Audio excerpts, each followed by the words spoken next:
Hi guys, my name is Disha और आज इस वीडियो में मैं आपको हिंदी भाषा में सिखाऊंगी, बहुत ही सरल भाषा में सिखाऊंगी कि इंग्लिश यानी कि अंग्रेजी भाषा को कैसे सीखा जाए।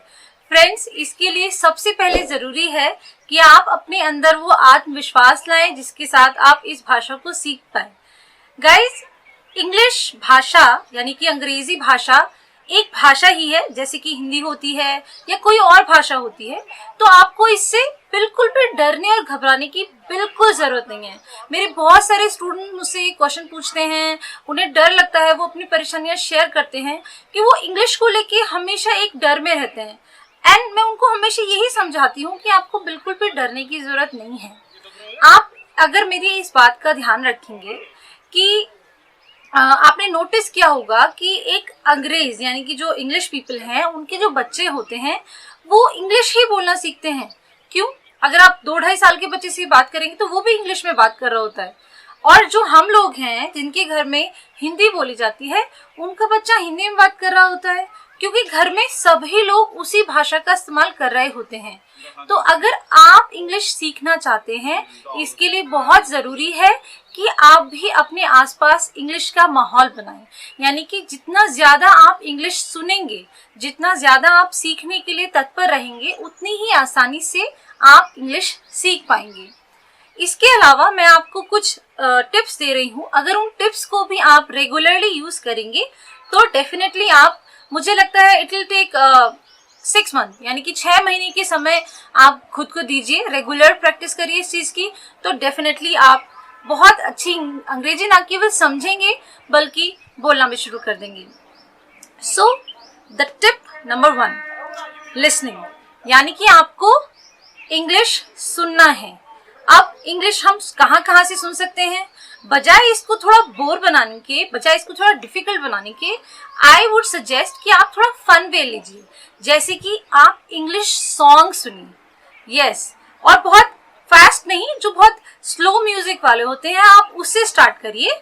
अगर आप उसके लिरिक्स यानी कि जो उसमें शब्द लिखे गए हैं, बोल लिखे गए हैं, उसको खुद ही समझ के लिख सकें, जैसे कि मैं करती थी when I was a kid. जब मैं छोटी थी तो मैं इंग्लिश सॉन्ग सुनती थी और सुनकर समझकर उनकी एक एक शब्द लिरिक्स लिखती थी। उस समय इंटरनेट पर लिरिक्स अवेलेबल नहीं थी, राइट, लेकिन आपके टाइम पर अब लिरिक्स अवेलेबल है, तो आप चाहें तो इंटरनेट से वो डाउनलोड कर सकते हैं, या अगर आप चाहें तो वो खुद समझ कर लिख सकते हैं। और जब आप उसके साथ वो गाएंगे, यानी कि जब वो सॉन्ग चलेगा आप सुनेंगे और उसके साथ गाएंगे, तो ना केवल आपका डर उस इंग्लिश को लेके निकलेगा, बल्कि आप बहुत ही फ्लुएंट इंग्लिश बोलना भी शुरू कर देंगे। इसके अलावा आप इंग्लिश न्यूज़ सुन सकते हैं और आप इंग्लिश मूवीज़ देख सकते हैं, जिसमें वो जो डायलॉग्स बोलते हैं वो भी आप सुन सकते हैं। तो जितना ज़्यादा आप ये सुनेंगे, और आपको ध्यान रखना है प्रोनाउंसिएशन का भी, यानी कि जो उच्चारण शब्दों का है, जो भी आप शब्द सुनते हैं उसका सही उच्चारण आप ज़रूर देखिए और फिर कोशिश करिए आपको वैसे ही उन शब्दों को बोलना है। बट शुरुआत में बहुत ज़्यादा स्ट्रेस्ड आउट मत होइए, बहुत ज़्यादा टेंशन मत लीजिए, बस आप इसको एज अ फन वे लेके चलिए और धीरे धीरे आपको डेफिनेटली इंग्लिश आ जाएगी। टिप नंबर 2, स्पीकिंग, यानी कि बोलने की प्रैक्टिस करना। अब इसके लिए आप क्या कर सकते हैं? आप बोलेंगे कि मुझे तो इंग्लिश बोलना ही नहीं आता। वेल, मैं आपसे कहूंगी कि आपको जितनी भी इंग्लिश आती है, यानी कि जितनी भी बेसिक इंग्लिश आती है, आप उससे ही शुरुआत कर दीजिए। आपको बहुत ज़्यादा ग्रामर पर अभी ध्यान देने की ज़रूरत नहीं है, या बहुत ज़्यादा ये नहीं सोचना है कि मैं इंग्लिश गलत या सही बोल रहा हूँ। आप बस बोलना शुरू कर दीजिए। अगर आपको शुरुआत में अपने दोस्तों या परिवार वालों के सामने बात करने में झिझक होती है, तो आप सबसे अच्छी जो एक्सरसाइज है, जो मैंने अपनी लाइफ में बहुत ज़्यादा इस्तेमाल की है, वो है मिरर प्रैक्टिस, यानी कि शीशे के सामने खड़े होकर बात करना। तो जब आप शीशे के सामने खड़े होकर खुद से ही बात करते हैं इंग्लिश में, तो एक तो आप देख पाते हैं अपनी बॉडी लैंग्वेज, यानी कि आप कैसे खड़े हैं, आप कॉन्फिडेंटली खड़े होकर बात कर रहे हैं या नहीं। दूसरी चीज़ जो आप कर सकते हैं, जैसे कि आपने अपना एक डेली रूटीन लिखा, राइट, आपने डेली रूटीन लिखा, अब आप इसको शीशे के सामने खड़े होकर पढ़िए। तो जो कुछ भी आप इंग्लिश में बोल सकते हैं किसी भी तरीके से, वो आप डेफिनेटली पढ़िए। और इसके अलावा जब आपको थोड़ा सा कॉन्फिडेंस आने लगता है, तो आप अपने फ्रेंड्स से, जो भी आपके क्लोज फ्रेंड्स हैं, आप उनसे इंग्लिश में बात करिए।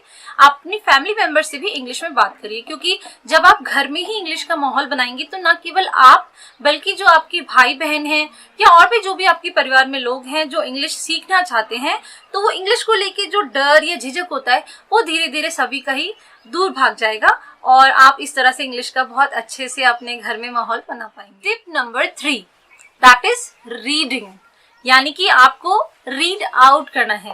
वेल गाइज, आपको याद है कि आपके टीचर्स आपको हमेशा बचपन में स्कूल में बोलते थे कि आपको चैप्टर क्लास में एक बच्चा रीड आउट करके दिखाता था, और साथ ही साथ हमारे पेरेंट्स भी हमसे कहते थे कि कोई भी स्टोरी बुक है, कुछ भी नॉवल है, आप उसे पढ़िए।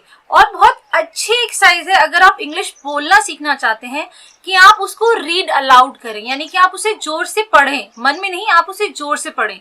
सो मैं आपको सजेस्ट करूंगी कि अगर आपके घर में हिंदी का न्यूज़पेपर आता है तो आप एक अंग्रेजी यानी कि इंग्लिश का भी न्यूज़पेपर ले लीजिए। आप हिंदुस्तान टाइम्स ले सकते हैं, आप टाइम्स ऑफ इंडिया भी ले सकते हैं, और उसमें आप कोशिश करिए कि कोई भी एक फ्रंट पेज पर या मिडिल जो पेज आते हैं उसमें से कोई भी एक आर्टिकल उठा लीजिए और अब आपको उसको जोर से पढ़ना है, यानी कि उसको रीड अलाउड करना है। और बहुत अच्छी एक्सरसाइज तब ये बन जाती है जब आपके पास एक छोटी सी डायरी हो, जिसको हम वोकैबुलरी डायरी कहते हैं, राइट। जब आप उस डायरी को अपने पास रखते हैं तो जब भी आप एक नया वर्ड यानी कि एक नई वोकैबुलरी आप ढूंढ पाते हैं न्यूज़पेपर में, आप उसको फटाफट से लिख लीजिए। वो एक ऐसा शब्द जिसका मीनिंग आपको नहीं पता, आप उस शब्द का मीनिंग गूगल करिए, आप उस शब्द का मीनिंग याद करिए और कोशिश करिए कि आप उसको हर रोज अपने जो भी डेली की आपकी लाइफस्टाइल है उसमें आप उसका इस्तेमाल जरूर करिएगा। तो गाइस, कोशिश करिए कि आप एटलीस्ट एक नया शब्द हर दिन सीखें। इससे आपकी जो वोकैबुलरी है वो बहुत अच्छी होगी, और जितने ज्यादा हमें नए शब्द पता होते हैं इंग्लिश में, हमारा कॉन्फिडेंस लेवल उतना ही अप हो जाता है। लेकिन अगर अभी फिलहाल आपकी वोकैबुलरी अच्छी नहीं है तो भी आपको अपना कॉन्फिडेंस लूज करने की बिल्कुल भी जरूरत नहीं है। आप जितनी सिंपल इंग्लिश में बोल सकते हैं, बस आपको बोलने की शुरुआत करनी है।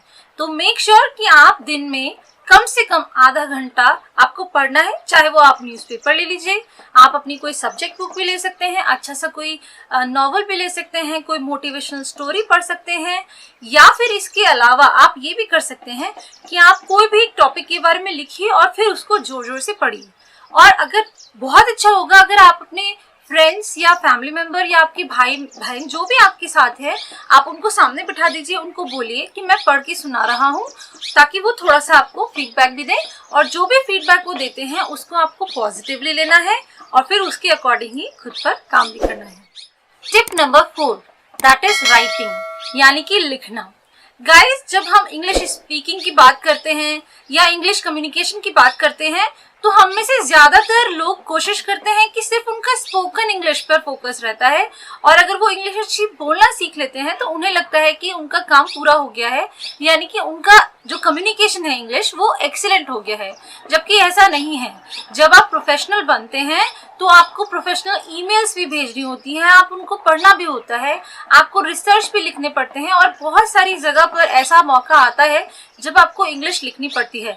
तो इसके लिए बहुत अच्छा होगा कि आप इंग्लिश लिखना शुरू कर दीजिए, क्योंकि बहुत सारी जो ग्रामेटिकल एरर हैं या स्पेलिंग एरर हैं, जब हम लिखकर उसे चेक करते हैं या करवाते हैं तो हमें पता चलती है।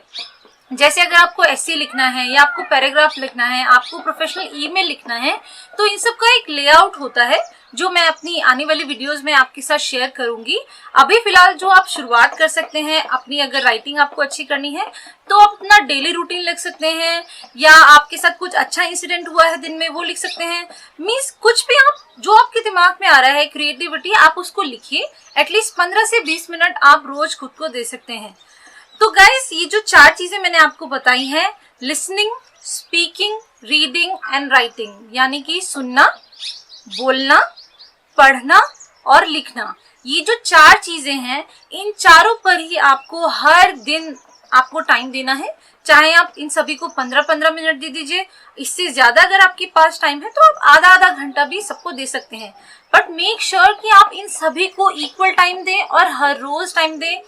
कोई सैटरडे संडे का ऑफ नहीं है इसमें, क्योंकि अगर आपको खुद की पर्सनालिटी बनानी है, आपको खुद का व्यक्तित्व चमकाना है, खुद के अंदर आत्मविश्वास और कॉन्फिडेंस भरना है, तो वो तभी आएगा जब आप बाकी सब चीजों से जो आप जिसमें आप डेली बिजी रहते हो उनसे थोड़ा सा टाइम निकालें, खुद पर काम करें, क्योंकि एक आप ही हैं जो खुद के लिए जिम्मेदार हैं, आपकी सक्सेस के लिए भी, और अगर आप सक्सेसफुल नहीं हो पाते हैं तो उसके लिए भी आप ही जिम्मेदार हैं, आप किसी और को जिम्मेदार नहीं ठहरा सकते। सो गाइज, आई होप ये जो इंग्लिश की टिप्स मैंने आपको दी हैं ये आपकी मदद करेंगे इंग्लिश सीखने के लिए। इसके अलावा और भी मैंने बहुत सारी वीडियोस अपलोड करी हैं इंग्लिश के लिए ही। आप मेरे इस चैनल को सब्सक्राइब करिए, इस वीडियो को लाइक और शेयर करिए ताकि बहुत सारे लोग इंग्लिश सीख सकें। आपको इंग्लिश सीखने के लिए कहीं भी जाने की जरूरत नहीं है, ट्रस्ट मी गाइज, आप खुद ही काफी हैं, अपने घर में ही आप इंग्लिश सीख सकते हैं। तो जैसे कि मैंने कहा, जल्दी से चैनल को सब्सक्राइब करिए और जो और वीडियोस भी हैं मेरे चैनल पर उनको भी देखिए और मुझे बताइए अगर आपको कोई डाउट है तो मैं आपकी हेल्प करने के लिए तैयार हूँ। Thank you so much, have a good day.